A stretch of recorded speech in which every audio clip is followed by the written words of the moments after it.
Olá, boa tarde. Este é o programa CDL na TV, que está todo sábado aqui na TV Verde Vale com você. Você sabia que já começou o prazo para quem deve declarar o imposto de renda pessoa física de 2012? Se tiver dúvidas sobre o assunto, você não pode sair daí. Em nosso estúdio, o convidado de hoje é servidor da Receita Federal de Juazeiro do Norte, o senhor Vitor Casimiro. Boa tarde. Começou a entrega das declarações, mas os contribuintes têm até quando para entregar? O contribuinte ele tem até o dia 30 de abril, e isso até às 23 horas, 59 minutos e 59 segundos, se ele entregar pelo site da Receita. Se ele optar por entregar através de um disquete ou um pendrive nas agências do Banco do Brasil ou da Caixa Econômica Federal, nesse caso ele terá de respeitar o horário de funcionamento bancário, até o fechamento da agência também nesse dia 30 de abril. Muita gente declara todo ano o imposto de renda, mas ainda tem gente que tem dúvidas, não sabe o que é esse imposto e o porquê ele é cobrado. Você poderia nos explicar? Bom, o imposto de renda das pessoas físicas, ele é responsável por cerca de 10% da arrecadação federal, algo em torno de 90 bilhões de reais. O imposto de renda e o imposto sobre produtos industrializados, eles são a base, eles são os principais valores que compõem o fundo de participação dos municípios e o fundo de participação dos estados. Na medida em que a arrecadação do imposto de renda da pessoa física cresce, os valores repassados pela União aos estados e municípios também crescem.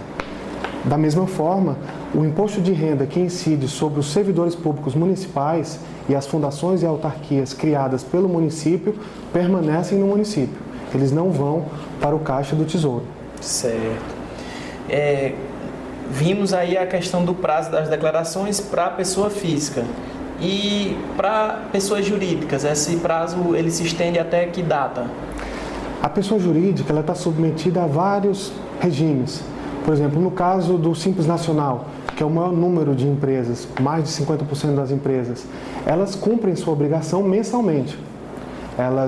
Todo mês, elas entram no portal do Simples Nacional, colocam ali sua receita, o seu faturamento, e com isso o programa calcula o valor e eles pagam mensalmente o tributo. A pessoa jurídica, na forma do lucro real ou do lucro presumido, ela tem também a opção pelo lucro real trimestral ou anual. Mas, no caso do Simples Nacional, ele cumpre mensalmente com essa obrigação, ainda que ele seja obrigado, uma vez por ano, a transmitir uma declaração que é o consolidado do ano. Essa declaração, muito em breve, deixará de ser obrigatória. Ok. Qual a importância tem a declaração de imposto de renda para o Brasil, para o Ceará e para Juazeiro do Norte? Bom, o imposto de renda, ele é talvez o imposto mais justo que exista, porque ele é progressivo. Aquelas pessoas que ganham mais, pagam mais, e aquelas que ganham menos, pagam menos. Para você ter uma ideia, Michel, o brasileiro tem uma renda média de 11 mil dólares. Multiplicando isso pelo valor do real, significa que o brasileiro que ganha a média dos salários, que é 11 mil dólares, não paga imposto de renda. Então, o imposto de renda está concentrado na parcela da população que ganha mais renda, mais rendimentos, mais aluguéis, mais previdência privada. E com isso, esses recursos podem ser aplicados nos serviços públicos essenciais à população, como saúde, educação, universidades, escolas técnicas. Então, sem esses recursos, o Estado teria dificuldade de financiar essas atividades e, com isso, cumprir com as suas obrigações, com todos aqueles deveres constitucionais que a população pode exercer. Quem deve declarar o imposto de renda? São várias as condições que obrigam um contribuinte a declarar o imposto de renda. A principal delas diz respeito aos rendimentos tributáveis.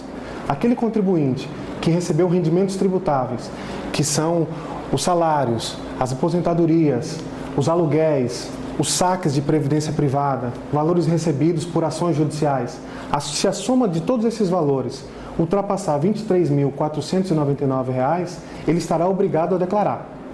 Mas também há condições que obrigam a fazer a declaração do imposto de renda, independente da renda que ele recebeu. Por exemplo, um contribuinte que faça operações em bolsa de valores.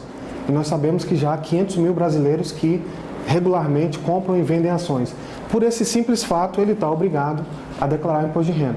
Da mesma forma que o contribuinte que venda bens e direitos, vamos supor que ele tem um terreno, um imóvel, ou até mesmo ações, se ele vender esses bens e direitos e ele apurar o lucro, ou seja, se ele vender por um preço superior ao valor de aquisição, né, o valor de aquisição, quando você coloca na sua declaração um bem, ele não se altera. Então, se você vendeu com lucro, você tem que no mês seguinte calcular, baixar o programa Ganho de Capital no site da Receita, www.receita.fazenda.gov.br, preencher os campos com as informações daquele bem, o valor da venda, a data de aquisição, para quem vendeu. O programa auxiliará, vai colocar todos os descontos, as deduções a que o contribuinte tem direito e ele vai pagar o ganho de capital. Então, quem vende bens também está obrigado a fazer declaração do imposto de renda, independente de ter se recebido ou não R$ 23.499 no ano. Tem também o caso da atividade rural. O contribuinte que recebeu R$ 117.495,75 como produto da atividade rural, as colheitas, a pecuária, tudo oriundo das atividades rurais, ele também está obrigado a entregar a declaração do imposto de renda até o dia 30 de abril. Ok. Você que está assistindo o CDL na TV, não saia daí que a gente volta já.